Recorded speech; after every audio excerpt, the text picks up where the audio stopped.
We have had a number of groups soliciting in Avon Lake, and we've received a number of calls from one particular group, which is selling energy savings products, if you will. And they have become quite aggressive.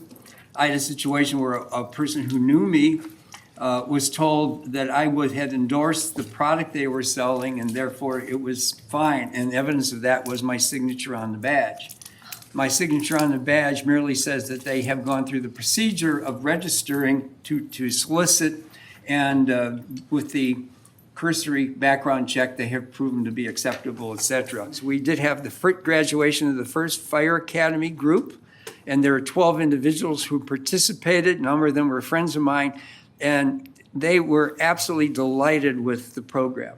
And when I got there at 11 o'clock on Saturday, they were dressed in their fire outfits, and they were cutting apart vehicles using jaws of life and power saws. They were having the time of their lives. So anyone who's interested, next year we'll have another Fire Academy. It only allows for 12 people, but I would suggest that it's worth every minute that you commit to it. President's report. I'm going to ask everybody to stand for a moment of silence.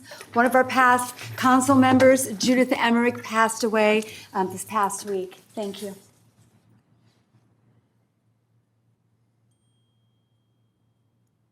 Thank you. Judy and Irma Haverback and I were on the 1982 Charter Review Commission. And I got to know both those individuals very well. And there's no question that both Irma Haverback and Judy Emmerich, when they agree to do something, they take it on, and they work very hard to solve problems. Judy was a very strong-willed individual, so sometimes egos were bruised along the way, but she was insistent on following the rules and following procedure. Be that as it may, Avon Lake is what it is today, in part because of the efforts of Judy Emmerich, and we really appreciate what she had done for the community. The no parking on the hydrant side of the road issue. As the residents should be aware, back at the beginning of the year, the new law went into effect that prohibits parking on the hydrant side of the road citywide. And talking with Mr. Wrights prior to that safety committee meeting, he updated me, and I then updated the committee that the signage indicating that the signs are ready. The first wave of them will be going out soon if they're not already going out, and they will be distributed citywide. And the one issue that we kept coming back to, and it's been in the news quite a bit, is the ongoing and growing problem of people passing school buses illegally, going around the school buses when they are stopped. This is not just an issue that is a problem here in Avon Lake. It's an issue all over the country and all over the state.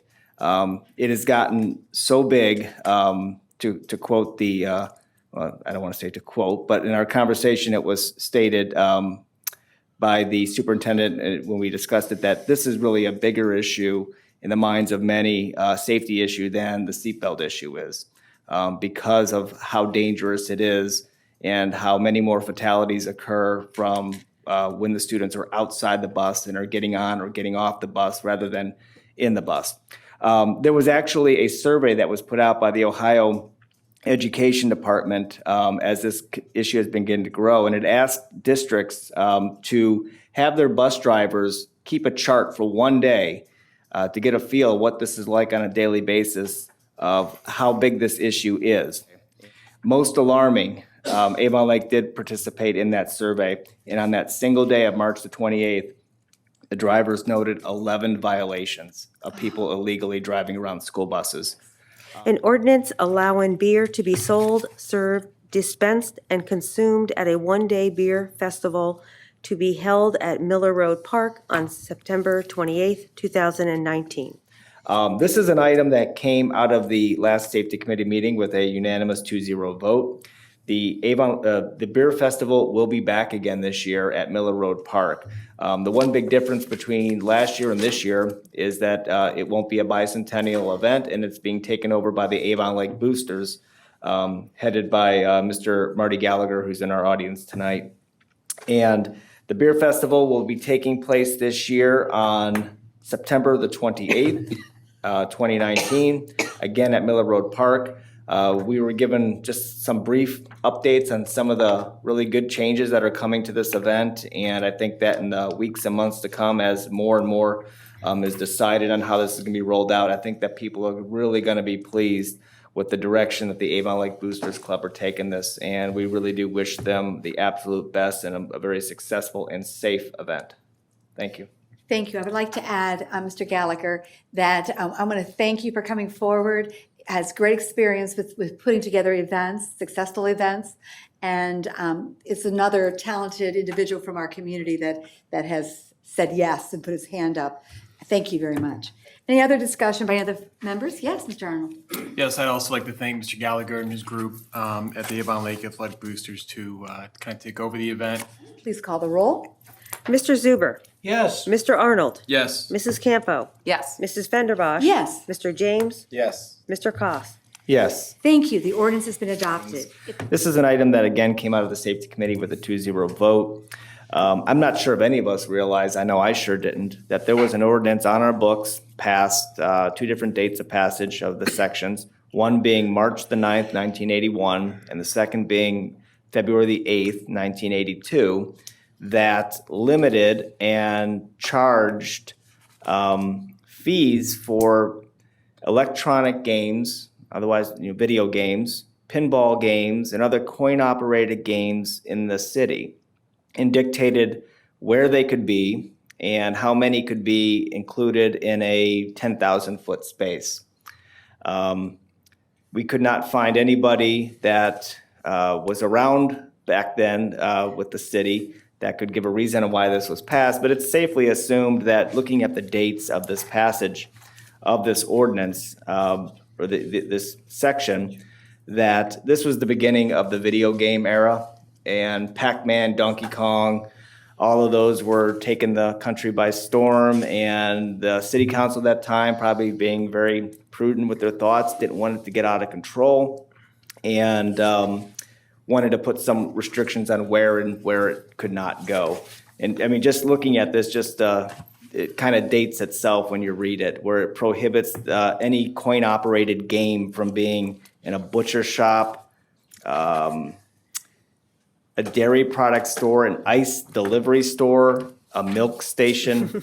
That Avon Lake is long gone, and I think that as we see more and more of how businesses are proceeding, this is something that if this law were to remain in effect, we'd end up having to charge a lot of businesses in town for simply having a pool table, a pinball machine, a crane-operated machine, one of the motorcycle machines that you sit on and you ride, you race against somebody. It's just outlived its time. So I'm going to be asking for repeal of this section. As you can see on the screen, we have the Muffins versus Avon Lake 1860s baseball team. Mr. Gallagher's in the audience. And in my 34 years here, I've never seen a resident's picture up on the screen during a meeting. So you were the first one, Mr. Gallagher. I will be throwing out the first pitch. The first 200 people there get Cracker Jack, and it's going to be a fun event, and it's the penultimate event of our bicentennial celebration. And repeat the date and the time It one is more time. June 29th, which is Saturday at 2 p.m. at Weiss Park. Yeah, Mr. Mayor, did you mention that the event is free? The event is free, That's important. and there's no cost either. We were notified, as Chris was, that Jim Spivak Senior, passed away over the weekend, and Mr. Spivak was instrumental in assisting so many of our community events here. Most recently, not the paper chase, the scavenger hunt, which they helped. And tremendous community servant, always volunteered his bowling alley, always tried to find ways to help with the community. And I thank Chris for bringing that up, because that's a big loss. And the Spivaks are great members of this community.